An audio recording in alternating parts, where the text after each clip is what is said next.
C'est un projet collectif qui a été pensé bien sûr par la collectivité locale, la ville d'Angers, mais pour répondre à des besoins qu'on a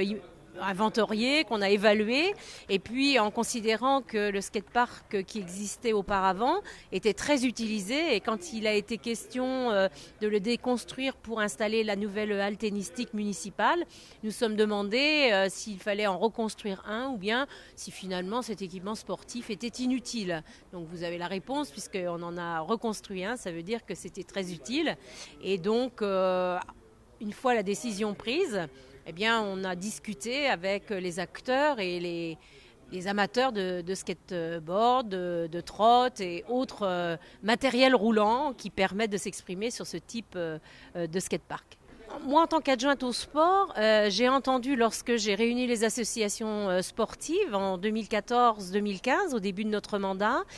qui avaient des besoins, on va dire, classiques à travers des pratiques sportives traditionnelles, mais qui avaient aussi des besoins de sport autonome dans des espaces ouverts, libres d'accès, et puis gratuit, et notamment ces activités autour de skatepark pour les jeunes, on va dire adolescents ou adolescentes. D'ailleurs, j'ai pas vu trop de filles aujourd'hui, je profite de ce temps-là pour dire que c'est aussi fait pour les filles, et donc des espaces où librement, quand on le souhaite, on peut venir pratiquer son sport privilégié, et puis de le faire sans engager trop d'argent, puisque là c'est la collectivité qui prend en charge l'équipement. On a décidé de faire deux choses. D'abord, de construire un skatepark en dur, un vrai, qui corresponde à nos ambitions sur le plan sportif et de rayonnement pour la taille de la ville, et qui ne sera pas à la Baumette, qui sera juste à côté de la nouvelle patinoire dont on va lancer la construction à l'automne, c'est-à-dire du côté de Saint-Serge. Avant de pouvoir réaliser un skatepark en dur, à côté de la nouvelle patinoire, il faut compter au moins 2 ans, puisque ça va s'intégrer dans le projet de parc qui va être réalisé sur cet espace. Donc il n'était pas concevable que pendant 2 ans, ceux qui font du skate ou de la trotte soient amenés à le faire sur les bancs de la ville ou dans des endroits où c'est parfois moins simple, ou juste pas conseillé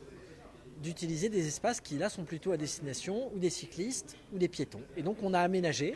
un skatepark provisoire avec des modules qui sont neufs, qui sont de bonne qualité et qui permettent aujourd'hui d'avoir une pratique manifestement plébiscité par l'ensemble de ceux qui l'utilisent.